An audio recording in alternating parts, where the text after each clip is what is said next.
Hi friends, welcome to our YouTube channel ఈ study Telugu. నేను మీ నరేష్. మరి మన తెలంగాణలో ఆల్రెడీ డిఎస్సికి సంబంధించినటువంటి పరీక్షలు అయితే స్టార్ట్ అవ్వడం జరిగిందండి. మనం ఆల్రెడీ 19th డేట్ జరిగినటువంటి ఎస్జిటి పేపర్లోని మ్యాథ్స్ని ఆల్రెడీ చెప్పడం జరిగింది. ఈరోజు ఏమంటే 22 రోజు 22/7/2024 నాడు మార్నింగ్ షిఫ్ట్లో జరిగినటువంటి మన ఎస్జిటి పేపర్లోని మ్యాథ్స్ ప్రశ్నలు ఏ విధంగా వచ్చిందనేది ఇప్పుడు మీకు వివరించడం జరుగుతుంది. సో ఫ్రెండ్స్, మీ అందరికి కూడా ముందుగా ఒక మాట చెప్తున్నా, ఈ ప్రశ్నలు అనేది మనకు రాసినటువంటి అభ్యర్థులు అంటే వాస్తవానికి అది చాలా రిస్క్తో కూడుకుంది గుర్తుపెట్టుకోవడం అనేది. ఎందుకంటే జీవితానికి సంబంధించింది జాబ్ అనేది. ప్రతి మార్క్ కూడా ప్రతి ప్రశ్న కూడా ఇంపార్టెంటే. అయినప్పటికీ కూడా వాళ్ళు గుర్తుపెట్టుకొని ప్రశ్నలు అనేది మనకు చెప్పడం జరిగింది. వాళ్ళు చెప్పడంలో అక్కడక్కడ ఏమంటే వాల్యూస్ కానీ ఏమైనా కొన్ని మిస్టేక్స్ ఉండొచ్చు. ఎందుకంటే గుర్తుంచుకోవడం అనేది 160 ప్రశ్నలలో మన ప్రశ్నలు గుర్తుంచుకొని మనకు చెప్పడం అనేది చాలా పెద్ద విషయం అండి. అయినప్పటికీ వాళ్ళు చెప్పినారు. ప్రశ్నలు మనకు అందించినటువంటి వాళ్ళందరికీ కూడా మన ఛానల్ తరపున ఫస్ట్ ధన్యవాదాలు అండి వాళ్ళందరికీ కూడా. మరి ప్రశ్నలు ఏ విధంగా వచ్చినాయి ఒకసారి చూద్దాం. చూసిన తర్వాత వాటి గురించి అనలైజ్ చేసుకుందాం, ఏ విధంగా ఉంది, ఎక్కడి నుండి వస్తున్నాయి అనేది. దానికంటే ముందు ఎవరైతే ఛానల్ని కొత్తగా చూస్తున్నారో వాళ్ళు ఛానల్ని సబ్స్క్రైబ్ చేసుకోండి, మరి లైక్ చేయండి, మీ ఫ్రెండ్స్ అందరికి కూడా షేర్ చేయండి. ఇప్పుడు మరి ప్రశ్నల్లోకి వెళ్తే మన ఫస్ట్ ప్రాబ్లం ఏంటంటే 0, 2² క్యూబ్ రూట్ ఆఫ్ 27, 8, 6, 3² 1ల మధ్యగతం ఎంత అని అడిగాడటండి. మరి మధ్యగతం అంటే మనం ఇచ్చినటువంటి రాశుల్ని ఏవైతే రాశులు ఇచ్చినో వాటిని ఆరోహణ లేదా అవరోహణ క్రమంలో రాసుకోవాలి. ఒకవేళ ఈ రాశుల సంఖ్య అనేది బేసి సంఖ్యలో రాశులు ఉంటే మధ్యలో ఉన్నటువంటి రాశి అనేది మనకు మధ్యగతం అవుతుంది. ఒకవేళ ఈ రాశుల సంఖ్య సరి సంఖ్యలో ఉంటే మధ్యలో ఉన్నటువంటి రెండు రాశులు ఏవైతే XYలు మధ్యలో ఉన్నాయనుకుంటామో వాటి యొక్క సగటు అనేది మనకు మధ్యగతం అవుతుంది. అంటే ఏమన్నట్టు, ఫర్ సపోజ్ ఇక్కడ చూడండి, ఇక్కడ మనకు రాశులు 1, 2, 3, 4, 5, 6, 7 ఉన్నాయండి. అంటే బేసి సంఖ్యలో ఉన్నాయి. బేసి సంఖ్యలో ఉన్నప్పుడు ఇటు 3 అటు 3 కాకుండా మధ్యలో వచ్చేటటువంటి 4వ పదం అనేది మనకు దీని యొక్క మధ్యగతం అవుతుంది. మరి వీటిని ఫస్ట్ ఆరోహణ క్రమంలో రాసుకుంటే, అంటే చిన్న నుంచి పెద్ద వరకు రాసుకోవడానికి చూడండి. ఫస్ట్ మనకి 0 అన్నాడు. 0 అనేది 0నే. ఇది 2² అంటే 4 అండి. ఇది క్యూబ్ రూట్ ఆఫ్ 27 అన్నాడు. మరి 27ని మనం 3 × 3 × 3 అని రాయొచ్చు. 3³ అని రాసుకుంటే ఈ 3³ ఈ క్యూబ్ రూటు ఇవి రెండు క్యాన్సిల్ అయ్యి మనకు 3 మిగులుతుంది. మళ్ళీ నెక్స్ట్ 8 ఉంది, 6 ఉంది, 3² ఉంది. 3² అంటే 9 అండి. నెక్స్ట్ 1. మరి వీటిని మనం ఆరోహణ క్రమంలో రాస్తే ఫస్ట్ 0, నెక్స్ట్ 1, మళ్ళీ 3, మళ్ళీ 4, 6, 8, 9 అండి. మరి వీటిని చూడండి, 1, 2, 3 ఇటు 3 పదాలు, 1, 2, 3 ఇటు 3 పదాలు తీసేస్తే ఈ మధ్యలో ఉన్నటువంటిదే మనకు మధ్యగతం అవుతుంది. అంటే దీని యొక్క ఆన్సర్ అనేది 4 అండి. 4 అనేది మనకు దీని యొక్క ఆన్సర్. నెక్స్ట్ ప్రాబ్లం చూద్దాం. 4a + 3b × 4a - 3b అండి. ఇది ఒకసారి మనం అబ్జర్వ్ చేస్తే 4aని మనం a అనుకొని 3bని b అనుకుంటే ఇది a + b. ఇప్పుడు ఇది a - b అవుతుందండి. మనకు a + b × a - b సూత్రం మనకు తెలుసు. అది a² - b² అవుతుంది. a² - b² అవుతుంది. ఇక్కడ a అంటే 4a² - b అంటే 3b అండి. 3b². 4a² అంటే 4 × 4 16, 16a² - 3² అంటే 9b² అండి. అంటే దీని యొక్క ఆన్సర్ అనేది 16a² - b² అనేది దీని యొక్క ఆన్సర్. రైట్, నెక్స్ట్ ప్రాబ్లం చూద్దాం. నెక్స్ట్ ఏమి ఇచ్చిండు, 24x³ y² z², 72x² y³ z, 48x³ y² zల గసాబా అడిగాడండి. అంటే HCF హైయెస్ట్ కామన్ ఫ్యాక్టర్ ఏది అని చెప్పేసి అడిగాడు. మీరు ఎవరైతే వీడియోని చూస్తుండ్రో దీనికంటే ముందే 19th రోజు సేమ్ ఇలాంటి వాల్యూస్ ఇచ్చి వాటి యొక్క కసాగు అడిగిండండి. కసాగు ప్రాబ్లం అంటే ప్రీవియస్ వీడియోలో నేను చెప్పినప్పుడు ఆ రోజు నేను ఆల్రెడీ మెన్షన్ చేసిన ఈ షిఫ్ట్ వాళ్ళకి కసాగుకు సంబంధించింది ఎల్సిఎంకి సంబంధించింది వచ్చింది కాబట్టి నెక్స్ట్ HCF వచ్చేటటువంటి అవకాశం ఉంటుంది. ఎల్సిఎం అని అడగచ్చు, HCF అని అడగచ్చు అని చెప్పేసి ఆల్రెడీ మెన్షన్ చేసి ఆ వచ్చినటువంటి ప్రాబ్లంకి HCF గురించి కూడా చెప్పిన. ఆ వీడియో చూసిన వాళ్ళకి ఈ మార్క్ అనేది డెఫినెట్ వస్తుందండి. అయితే ఏమని చెప్పుకున్నామండి, ఇచ్చినటువంటి దాంట్లో HCF కావాలంటే అంటే వీటిని భాగించేటటువంటి పెద్ద సంఖ్య కావాలి మనకు. ఈ మూడింటిని భాగించేటటువంటి హైయెస్ట్ కామన్ ఫ్యాక్టర్, ఈ మూడింటికి ఫ్యాక్టర్స్ ఉంటాయి, భాజకాలు ఉంటాయి. దాంట్లో హైయెస్ట్ భాజకం ఏదో అది కావాలి. ఫర్ ఎగ్జాంపుల్ ఇక్కడ చూడండి, మనకు 21 ఉంది, 28 ఉంది, అదేవిధంగా 35 ఉంది అనుకోండి. ఈ మూడింటిని భాగించేది కావాలంటే మరి మనకు 21 యొక్క ఫ్యాక్టర్స్ ప్రతిదానికి 1 అవుతుంది, మళ్ళీ 3 అవుతుంది, మళ్ళీ 7 అవుతుంది, మళ్ళీ 21 అవుతుంది. అదే 28కి తీసుకుంటే 1, 4, మళ్ళీ 2 కూడా అండి, 2, మళ్ళీ 3 కాదు 4 అవుతుంది, మళ్ళీ 4 తర్వాత 7 అవుతుంది, 7 తర్వాత మళ్ళీ 14, మళ్ళీ 28 అండి. అదే 35కి తీసుకుంటే 35కి చూడండి 1, మళ్ళీ 2, 3, 4లు కావు, మళ్ళీ 5, మళ్ళీ 7, మళ్ళీ 7 తర్వాత 35 అనేది 7 తర్వాత దేంట్లో పోదండి, మళ్ళీ 35. 8, 9లో రాదు, 10లో రాదు, 11, 12, 13లో రాదు, 14లో రాదు, 15లో రాదు, 16, 17 దేంట్లో రాదు, 13. అయితే చూడండి, దీని యొక్క కారణాంకాలు చూస్తే మనకు 1 అనేది ప్రతి దాంట్లో ఉందండి, ఉమ్మడి కారణాంకమే. మళ్ళీ 3 అనేది రెండిట్లలో, 3 అనేది దీంట్లోనే ఉంది, దీంట్లో లేదు. నెక్స్ట్ చూడండి 7 అనేది దీంట్లో ఉంది, దీంట్లో ఉందండి. అంటే మనం ఏం చేస్తాం ఇప్పుడు, దీనికి 2 రకాల ఉమ్మడి కారణాంకాలు, ఈ మూడింటికి 2 రకాల ఉమ్మడి కారణాంకాలు ఉంది. ఏంటేంటి, 1 అనేది 7 అనేది. అయితే మనం ఏమంటున్నాం, హెచ్సిఎఫ్ అనేది హైయెస్ట్ కామన్ ఫ్యాక్టర్. మనకు హైయెస్ట్ ఏదైతే ఫ్యాక్టర్ అవుతుందో దాన్ని తీసుకుంటాం. అదేవిధంగా ఇది మీకు బ్రీఫ్గా ఎందుకు చెప్తున్నా అంటే నెక్స్ట్ షిఫ్ట్లో రాసే వాళ్ళకు కూడా ఈ రకమైనటువంటిది వస్తుంది. మనకు దీని మీద కొద్దిగా నాలెడ్జ్ ఉంటేనే ఆన్సర్ చేయగలుగుతాం. నేను ఆ రోజే చెప్పిన ప్రీవియస్ క్లాస్లోనే, ఎప్పుడైతే మనకి ఇలాంటిది ఇస్తాడో, మనకు ఒకవేళ కసాగు అడిగితే ఈ XYZలలో హైయెస్ట్గా ఘాతం దేనికుంటే అవి తీసుకోండి. కామన్గా మూడిట్లలో ఉన్నప్పుడు, మూడిట్లలో ఎక్స్ ఉంది, ఇక్కడ కసాగు అడిగితే హైయెస్ట్గా ఘాతం దేనికుంటే అది తీసుకోండి. ఒకవేళ గసాబు అడిగితే ఎక్స్ కానీ వై కానీ జెడ్లు కానీ మూడిట్లలో కామన్గా ఉంటే తక్కువ ఘాతం దేనికి ఉంటుందో దాన్ని హెచ్సిఎఫ్గా తీసుకునొచ్చు. మరి ఇక్కడ ఫస్ట్ చూడండి, మనకు 24 ఉంది, 72 ఉంది, 48 ఉంది. వీటి యొక్క గసాబా కావాలి కదా. మరి 24ని 72ని 48ని భాగించేటటువంటి, ఉమ్మడిగా భాగించేటటువంటి పెద్ద సంఖ్య కావాలా. మనం అబ్జర్వ్ చేస్తే 24 2 జా 48, 24 3 జా 72 అండి. అంటే 24 తోటి 48 72 భాగించబడుతుంది. లేదు మనకు భాగాహారం చేస్తాం సార్ అంటే ఫస్ట్ 24ని 48ని చేస్తే 24 2 జా 48 అంటే 24 48కి మనకు గసాబా 24 వచ్చింది. ఈ 24 తోటి నెక్స్ట్ 72ని చేస్తే 24 3 జా 72 అంటే 24 అనేది వీటి యొక్క గసాబా అవుతుందండి. అప్పుడు 24. నెక్స్ట్ ఏమని చెప్పుకున్నాం, మన గసాబా కావాలంటే ఎక్స్లు మూడిట్లలో ఎక్స్ అనేటటువంటి పదం ఉంది. మనకు హెచ్సిఎఫ్ కావాలంటే ఘాతం తక్కువ ఉన్నది తీసుకోవాలి. దీంట్లో క్యూబ్ ఉంది, దీంట్లో స్క్వేర్ ఉంది, దీంట్లో క్యూబ్ ఉంది. స్క్వేర్ అనేది మూడింటిని భాగిస్తుంది.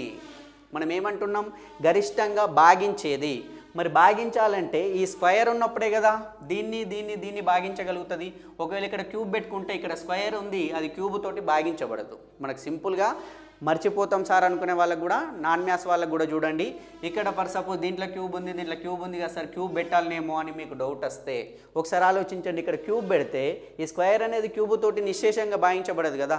మనకు నిశ్శేషంగా భాగించబడేది మనకు కావాలి హెచ్సిఎఫ్ అంటే. అందుకే ఇది స్క్వేర్. నెక్స్ట్ వై స్క్వేర్ ఉంది, వై క్యూబ్ ఉంది, వై స్క్వేర్ ఉంది. తక్కువ ఏది ఉంది, Y square. Next Z square, Z ఉందండి, జెడ్ ఉన్నది తీసుకోవాలి. కాబట్టి 24 X square Y square Z అనేది వీటి యొక్క హెచ్సిఎఫ్ అవుతుంది. ఒకవేళ ఇదే ప్రశ్నలో నెక్స్ట్ రాసే వాళ్ళకు ఎల్సిఎం అడగచ్చు కాబట్టి ఇదే ప్రశ్నలో ఇది హెచ్సిఎఫ్ అండి. మనకు ఒకవేళ ఇదే ప్రశ్నలో ఎల్సిఎం అడిగితే అంటే కసాగు అడిగితే అప్పుడు మనం ఏం తీసుకునే వాళ్ళం, కసాగు అడిగితే ఏం కావాలండి, ఈ మూడిటి యొక్క కసాగు చేస్తాం. 24 48 72ది ఫస్ట్ వీటిది కనుక్కుంటే చూడండి, 3 ఎక్కంలో పోతుంది, 3 8 24, 3 1 3, 3 6 18, మళ్ళీ అదేవిధంగా 3 2 6, 3 4 12 అండి.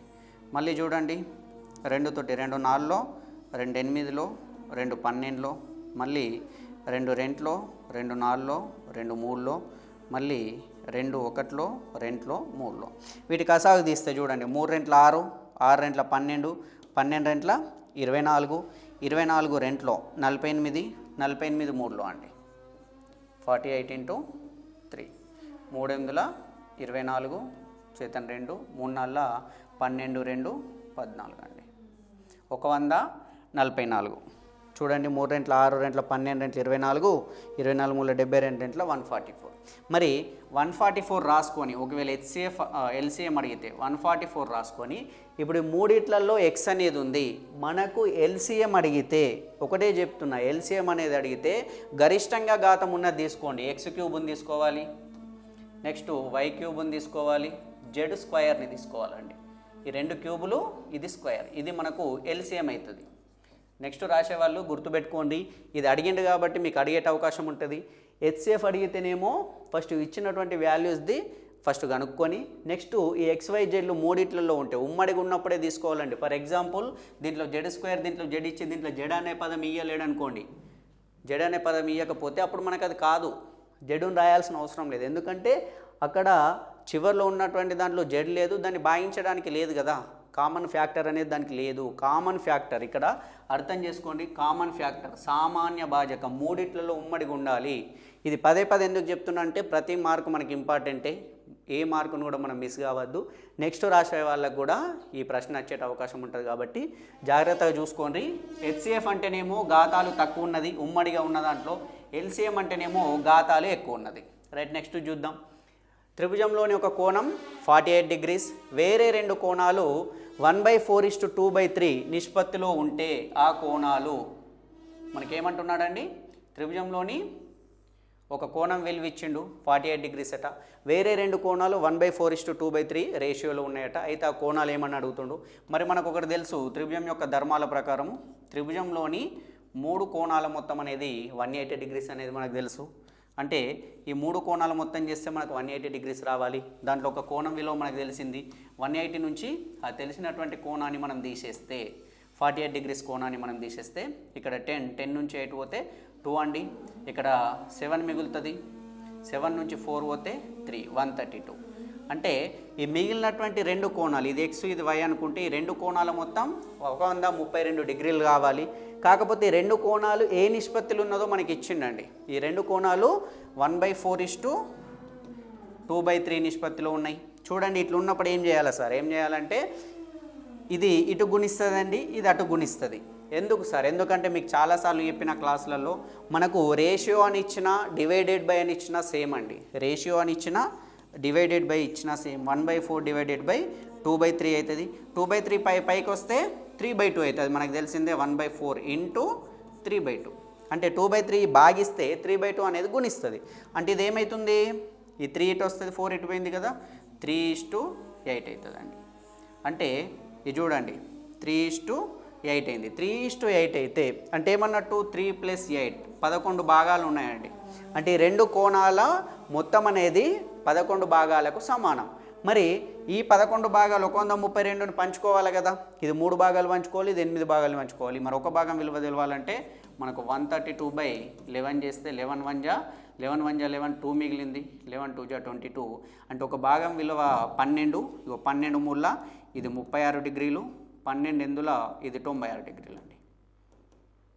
అంటే ఇది ఆ కోణాలు వరుసగా 36 డిగ్రీలు మరియు 96 డిగ్రీలు వస్తాయండి. ఇది 36, ఇది 96 అన్నట్టు ఆ కోణాల యొక్క వాల్యూస్ అనేది అది. రైట్, నెక్స్ట్ చూద్దాం. ఒక సంఖ్యను 30% పెంచినా 234 అయినా ఆ సంఖ్య ఏదని అడిగాడటండి. మరి 30% పెంచడం అంటే ఏంటండి, 30% అంటే 100 ఉన్నది 130 అయింది అన్నట్టు. 30% పెరిగింది. ఫస్ట్ ఏ సంఖ్య అయినా 100% ఉంటుంది, ఇది 30% పెరిగింది. 100 + 30 అంటే 130%. 130% విలువ మనకు 234 అయితే ఆ సంఖ్య అంటే 100% విలువ ఎంత అని అంటుండు. మనకు 1% రావాలంటే 234/130 × 100 చేస్తే ఆ సంఖ్య వస్తుందండి. ఎందుకు సార్ ఇట్లా ఎందుకు చేస్తున్నామంటే చూడండి, మనకు ఈ 234 అనేది 30% ఎక్కువ కలుపుకొని, అందుకే 130% విలువ 234. ఈ 234ని 130% తోటి భాగిస్తే మనకు 1% విలువ వస్తుంది. మనకు ఆ సంఖ్య అనేది 100% ఉండాలి కాబట్టి 100 తోటి గుణిస్తున్నామండి. రైట్, ఈ 0 0 క్యాన్సల్. నెక్స్ట్ చూడండి 13 1 13 అండి. 13 పోతే మనకు 10 మిగిలింది, 104 అవుతుంది. 13 8 104, 18 × 10 180. 180 అనేది ఆన్సర్ అండి. 180 ఆన్సర్. లేదంటే దీన్ని ఇట్లా కూడా చేయొచ్చండి, 30% పెరిగిందన్నాడు. 30% అంటే 30/100. 30/100 అంటే 0 0 క్యాన్సల్. ఆ సంఖ్య కింద ఉంటుందండి, వాస్తవంగా ఉన్నటువంటి సంఖ్య కిందది. దీనికి 3 భాగాలు పెరిగింది అంటే 13 అయింది. 13 భాగాల విలువ 234 అన్నాడు. మనకు ఒక భాగం కావాలంటే 234/13 చేస్తాం. 13 1 13, 13 ఇందులో 104 పోతుంది. మనకు దీని పర్సంటేజ్ కావాలంటే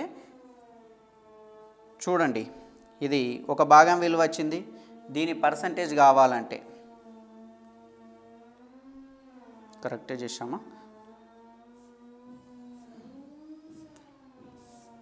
13 భాగాల విలువ 234 అండి.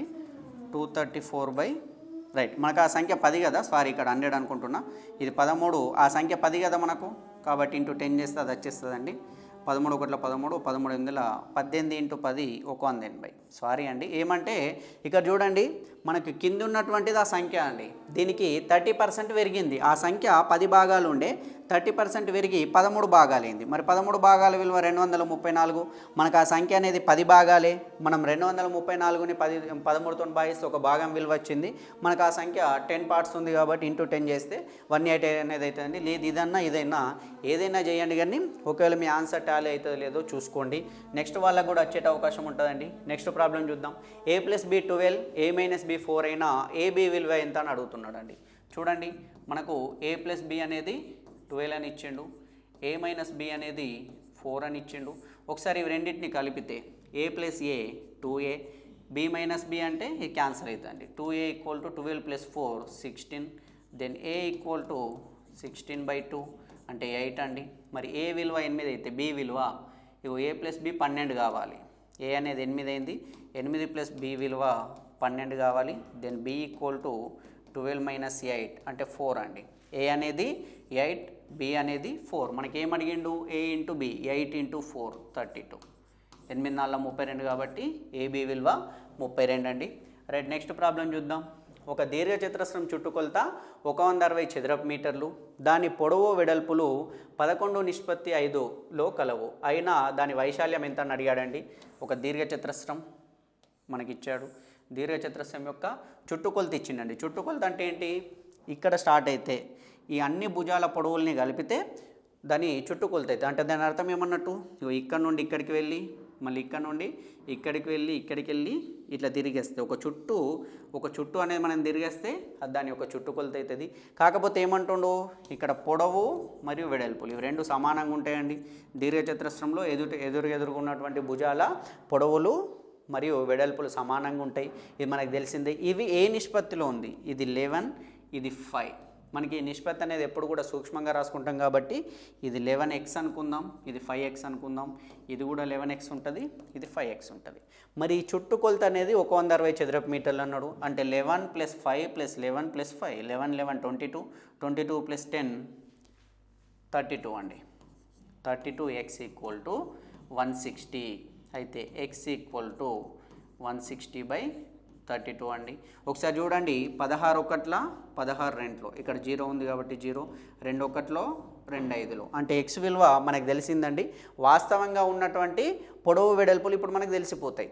ఇంతకుముందు సూక్ష్మ రూపంలో ఉంది 11:5 అనేది, అంటే వాస్తవంగా ఎంత ఉంటుంది? ఇప్పుడు x అనేది 5 కాబట్టి 11 × 5 ఇది 55, ఇది 5 × 5 25 అండి. అట్లనే ఇది కూడా 55, ఇది కూడా 25. ఇప్పుడు చూడండి, 55 + 55 110, 25 + 25 50, 110 + 50 160. 160 చదరపు మీటర్లు ఉంది. ఇప్పుడు మనం కనుక్కోమన్నది ఏంటి? దాని వైశాల్యం ఎంత అన్నాడు. దీర్ఘచతురస్రం యొక్క వైశాల్యం అనేది పొడవు ఇంటూ వెడల్పుకి సమానము కాబట్టి 55 × 25 చేస్తే మనకు దాని వైశాల్యం వస్తుందండి. 25 × 5, 25 × 5 125, 125కి 5 చేతన 12 పెట్టుకున్నాం, 12 పెట్టుకున్నాం, 25 5 125 + 12 137 అండి. 1375 ఇక్కడ మనకు చదరపు మీటర్లు కదా, ఇది మీటర్స్ అండి. దాని యొక్క చుట్టుకొలత చదరపు మీటర్లలో ఉండదు, చుట్టుకొలత మీటర్లు. 1375 ఇది చదరపు మీటర్లు అండి, metre square. 1375 metre square. Right, next problem చూద్దాం. 0.63 యొక్క భిన్న రూపం అడిగాడట అండి. 0.63 యొక్క భిన్న రూపం మనం చాలాసార్లు చెప్పుకున్నాం. మన క్లాసెస్లు అన్నీ దాదాపు మీరు ప్రతి చూడండి, మనం చెప్పినటువంటి ప్రతి ప్రాబ్లం కూడా, ప్రతి టైప్ ఆఫ్ ప్రాబ్లమే ఎగ్జామ్స్లో వస్తున్నాయండి. క్లాసెస్ని రెగ్యులర్గా ఫాలో అయిన వాళ్ళకి ఈ విషయం చాలా తెలుసు, నేను చెప్పాల్సిన అవసరం లేదు. అయితే చూడండి, ఈ రూపం నుండి ఎట్లా రాసుకోవాలి? మనం ఏమనుకున్నాం, ఫస్ట్ ఇట్లున్నప్పుడు ఇచ్చినటువంటి మొత్తం సంఖ్యను రాసుకోవాలి 63, రాసుకొని డివైడెడ్ బై పాయింట్ తర్వాత ఎన్ని ఉన్నాయి, 2 సంఖ్యలు ఉన్నాయి, బార్ ఎన్నిటికి ఉంది, 2 కాబట్టి 2 9లు రాసుకోవాలండి, 63/99. కాకపోతే మనం భిన్న రూపంలో రాయాలంటే దీన్ని సూక్ష్మానికి తీసుకెళ్ళాలి, ఏదైనా క్యాన్సల్ అయ్యి ఉంటే క్యాన్సల్ చేయాలి. చూడండి, 3 2లో 3 1లో 3 3లో 3 3లో, మళ్ళీ 3 7 21, 3 1లో 3 1లో, 3 11ల అంటే ఇప్పుడు 7/11 అంటే 11 అంటే అవి రెండు కూడా ప్రధాన సంఖ్యలు, ఇంతకంటే చిన్నగా రాయరాదు. కాబట్టి దీని యొక్క భిన్న రూపం అనేది 7/11 అండి, 7/11 అవుతుంది. నెక్స్ట్ చూద్దాం, ఒక ఫోన్ ప్రకటన విల 8,000, దాని డిమాండ్ వలన దాని ధర వరుసగా 1, 2, 3వ సంవత్సరాలు 4%, 5%, 8% పెరిగినా 3 సంవత్సరాల తర్వాత దాని విలువ ఎంత అని అడుగుతుందండి. వాస్తవానికి ఆలోచిస్తే ఇది చక్రవడ్డీ రూపంలో ఉంది. ప్రతి సంవత్సరం అంత మొత్తాన్ని ఇచ్చి first year 4%, second year 5%, third year 8%, ఇట్లా ఈ రేషియోలో మన వడ్డీ రేట్ అనేది ఈ రేషియోలో ఉంటే 3 ఇయర్స్ తర్వాత మొత్తం అనేది ఎంత అవుతుంది ఆ బేస్లో ఉన్నట్టుంది. దీన్ని చూద్దాం. ఫస్ట్ చేయాలనుకుంటే ఫస్ట్ మన దగ్గర 8,000 ఉండే, 8,000 అనేది మనకి ఎప్పటికి కూడా 100% అండి. అందుకే డివైడెడ్ బై 100 చేస్తే మనకు ఒక దాని విలువ వస్తుంది. ఇప్పుడు మనకు మొదటి సంవత్సరం 4% పెంచినాం, అందుకే ఇంటూ 100కి 4% పెంచినాం కాబట్టి 104 అండి. రైట్, ఇప్పుడు 4% పెంచితే దీని విలువ వస్తుందండి. 4% పెంచితే మనకు పెరిగినటువంటి విలువ వస్తుంది. కాకపోతే నెక్స్ట్ ఇయర్ ఏమంటున్నాడు, మళ్ళీ 5% అన్నాడు. ఇప్పుడు ఈ విలువ అనేది మనకు 100% అయిపోతుంది నెక్స్ట్ ఇయర్ పరంగా ఆలోచిస్తే. అప్పుడు దీన్ని డివైడెడ్ బై 100 చేస్తే మళ్ళీ 1% విలువ వస్తుంది. ఇప్పుడు 100 + 5% చేస్తున్నాం కాబట్టి 105. ఇక్కడికి ఈ 2 అయిపోయినాయండి. ఈ రెండిటి విలువ ఇక్కడ 5% వరకు 4%, తర్వాత 5% పెంచితే ఎంత విలువ వచ్చిందో, ఎంత విలువ వస్తుందో అక్కడి వరకు మనకు అయిపోయింది. ఇప్పుడు నెక్స్ట్ చూడండి, నెక్స్ట్ 8% పెంచాలి. అప్పుడు ఇదంతా కూడా మనకు 100% అవుతుంది. డివైడెడ్ బై 100 చేస్తే 1% ఇంటూ 100 + 8 కాబట్టి 108 చేస్తే, ఇది చేస్తే వచ్చేటటువంటి విలువనే మన ఆన్సర్ అవుతుందండి. ఇది ఒక మెథడ్లో మీరు ఇట్లా క్యాలిక్యులేషన్ చేసుకోవచ్చు. ఇంకో పరంగా చూద్దాం. ఫస్ట్ మన దగ్గర 8,000 ఉన్నాయి. ఇప్పుడు మనకు ఆప్షన్స్ కనిపిస్తాయి. తొందరగా కావాలనుకుంటే చూడండి, 8,000 ఉంది. 8,000లో ఫస్ట్ సంవత్సరం 4% పెరిగింది. మరి 8 4 32 అంటే 4% అంటే 320 రూపాయలు పెరుగుతుందండి. ఎందుకంటే అక్కడ 3 సున్నాలు ఉన్నాయి. మనం డివైడెడ్ బై 100 చేస్తే 2 సున్నాలు పోతాయి, మనకు తెలిసిందే. 8,000కి వెళ్ళి మన పర్సంటేజ్ని తీసేస్తే డివైడెడ్ బై 100 అని రాసుకుంటాం. డివైడెడ్ బై 100 రాస్తే 2 సున్నాలు పోతాయా లేదా? కావాలంటే చూడండి, 8,000లో 4% విలువ 4/100. ఇవి 2 సున్నాలు క్యాన్సల్. 8 4 32 కాబట్టి ఫస్ట్ ఇయర్ 320 రూపాయలు పెరిగింది. అది పక్కన ఉంచుకుందాం. అంటే 8,000కి 320 రూపాయలు పెరిగి 8,320 రూపాయలు అయింది. నెక్స్ట్ ఇయర్ 5% పెరిగింది. దేని మీద పెరుగుతుందండి? ఇది పెరిగిన తర్వాత రేటు పెరుగుతుంది, మళ్ళీ 8,000 మీద కాదు రేటు. కన్ఫ్యూజ్ కావద్దు ఇక్కడనే. మనకేమంటుండు, ప్రతి సంవత్సరం డిమాండ్ని బట్టి పెరుగుతూ పోతుంది. ఫస్ట్ ఇయర్ 4% పెరిగింది, సెకండ్ ఇయర్ 5% పెరిగిందంటే ఈ పెరిగిన దాని మీద పెరుగుతుంది. మన ఒరిజినల్ 8,000 మీద కాదు కదా. ఫస్ట్ ఇయర్ ఆల్రెడీ పెంచేసినావు, నెక్స్ట్ ఇయర్ 5% పెరిగిందంటే దీనికి 5%, 5/100. ఈ 0 0 క్యాన్సల్. 5 1 జా 5 2 జా 2 4 జా మళ్ళీ 2 1 జా 2 6 జా అంటే సెకండ్ ఇయర్ 416 రూపీస్ పెరిగిందండి. చూద్దాం ఇప్పుడు నెక్స్ట్ ఇయర్ ఏం కావాలి. 8,000కి 320, ఈ 416 736 రూపీస్. 8,736 రూపీస్ పెరిగి ఇప్పుడు దీన్ని ఇంకా ఎంత పెరుగుతుంది? 8%. 8% అంటే 8/100 అండి. ఇక్కడ చూడండి, 4 2లో 4 25లో. మరి మనకి ఇక్కడ వాల్యూ అనేది కంపల్సరీ పాయింట్లలో వస్తుందండి. ఎందుకు పాయింట్లలో వస్తుందని చెప్తున్నా అంటే అబ్జర్వ్ చేయండి. ఇక్కడ 25 ఉంది, ఇక్కడ పైన 50 కానీ 100 కానీ 75 కానీ చివరిలో లేదండి. ఇక్కడ చూడండి 36 ఉంది. మనకు 25 తోటి మనం భాగించుకుంటూ పోతే, లేదా దీన్ని 5తో భాగించినా చివరికి కూడా అయ్యేదంటే, ఎందుకంటే ఇక్కడ 35 వరకే 5తో భాగించవచ్చు. మళ్ళీ 1 మిగిలితే పాయింట్లలో వస్తుంది. అందుకే నేనేమంటున్నా, మీరు కనుక ఇట్లా చేసేటప్పుడు పాయింట్లలో వచ్చేటట్టు ఆన్సర్ అనిపించినప్పుడు మనకి ఇచ్చిన ఆప్షన్స్లలో దేనికి దగ్గర ఉందో దానికి పెట్టేసుకోవచ్చు అండి. ఇప్పుడు చూడండి, మనకి ఇక్కడ 36 అనేది 25 తోటి ఎప్పుడు కూడా భాగించబడదు, మనకు 11 మిగిలిపోతుంది.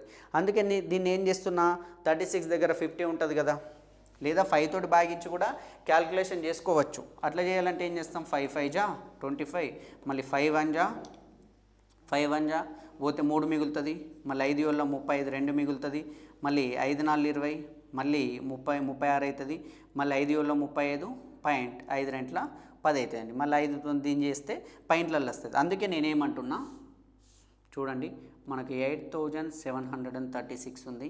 ఇక్కడ 25 ఉందనుకుందాం, కింద 25 అనుకున్నప్పుడు ఈ 25 తోటి క్యాన్సిల్ కావాలంటే ఇక్కడ 36 కాకుండా మనకి 50 ఉంటే క్యాన్సిల్ అవుతుంది. ఎట్లా, 25 3 జా 75 అండి. 75 పోతే మనకు 12 మిగిలింది.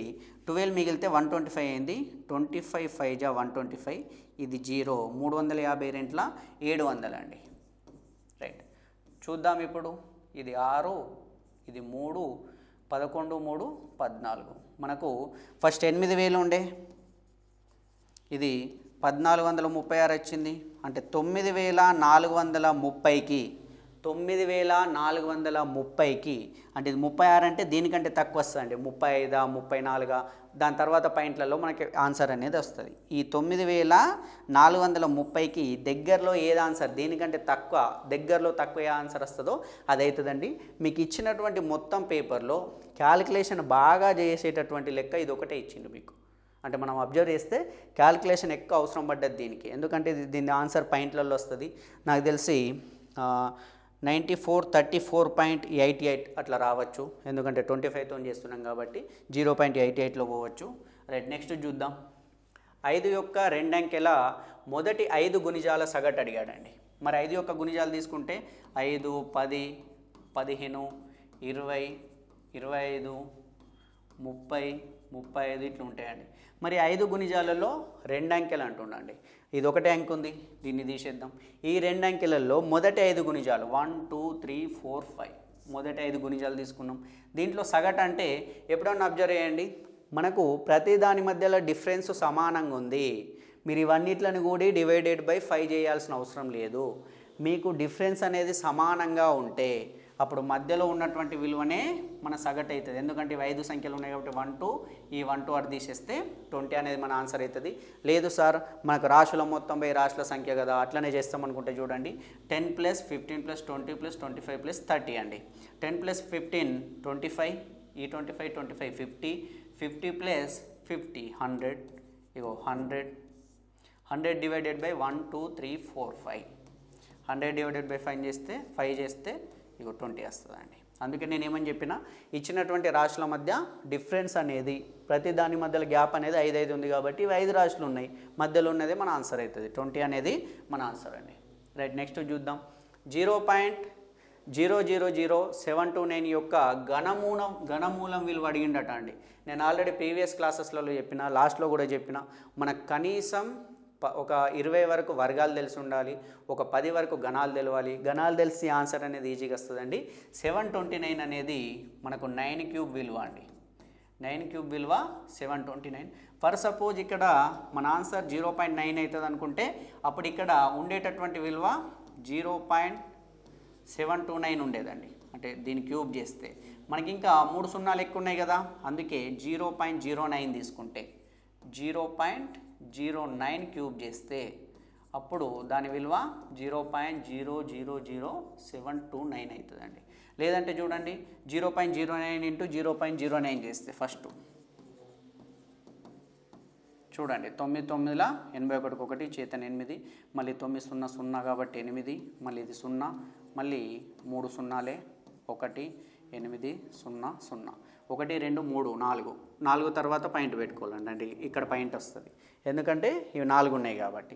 ఇంటూ దీన్ని మళ్ళీ 0.09 చేస్తే 9 1 9 9 72 2 చేతన 7, మళ్ళీ 9 0 0 7 7, మళ్ళీ 9 0 0, ఇది 0నే.